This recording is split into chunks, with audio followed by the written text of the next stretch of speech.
Hi everybody, it's Shae from Sweet Beads in Las Vegas, Nevada. And today I'm going to share with you my holiday gingerbread man Kumihimo bracelet.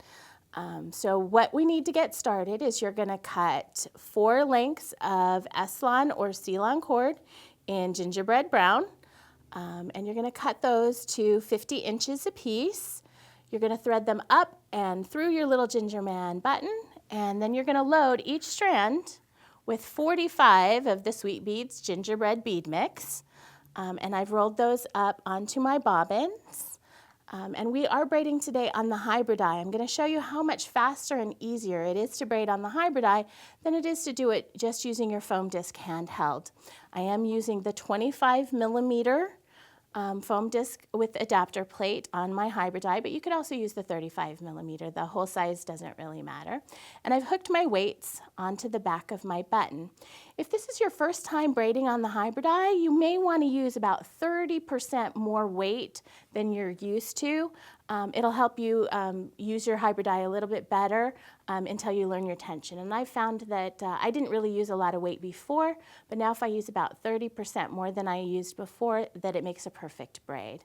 And this is just a simple 8 warp braid. Again, remember the sequence is right down, left up, and turn, right down, left up, and turn. Okay, it's a simple, again, 8 warp braid.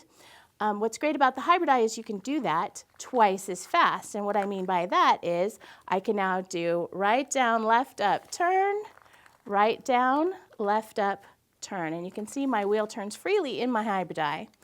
After you've braided about a ½ an inch with no beads, we're going to start adding our beads. And for those of you who haven't braided with beads before, I tell you, you're gonna love it. It's so much faster and easier than doing bead crochet, but it gives you that same kind of look. So again, we're gonna do that same thing. We're just dropping a bead each time now. Again, still right down, left up, and turn. Just one bead, that's the hardest part. It's just making sure you grab only one bead. And you want those beads to go underneath the strings of the bead. Okay, the bead goes underneath the strings, and then when you turn, you'll see what I mean. But again, you can do this twice as fast. Again, right down, left up, let gravity do the work, and take those beads underneath your threads, and turn, okay?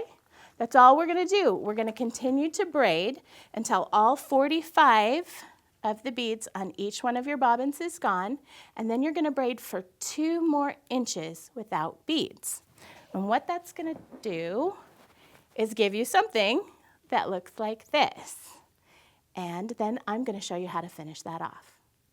Okay, so once you've got your braid done, and we've got our little button, and we've braided for about 2 inches on the end with no beads, we just tied off. So I tied off diagonally each one of my threads together, and then the last one I tied in a double knot. And now, so I have my 8 strings, I'm going to make the loop, and I've threaded this onto a chenille needle. You need a fairly sturdy needle, and I'm just going to pass it through the base, right up next to the beads. And sometimes this gets a little tough, so just use a pair of pliers to gently snug that through. And you can see, woo, there, we've created a loop. And then you want to bury that loop into your beads.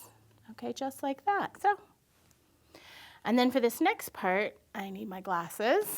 So let me put those on.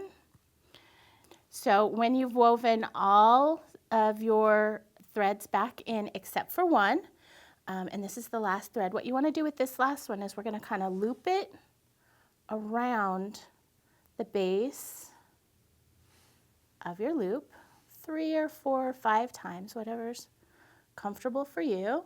And then we're going to run it right back down underneath those same threads. And again, you're going to use your pliers to pull that through, and that will secure your loop. And we have 3, I left 3 threads down here. You can add a cute little dangle. I've added a little bell charm and some crystals to just give it a further festive element, or you could just trim all of those threads and have it just be a plain button loop. So that is our Kumihimo Gingerbread Man bracelet. built on the hybrid dye. We hope that you enjoyed this tutorial, and we'll see you again later from Sweet Beads. Again, I'm Shae. Have a great day.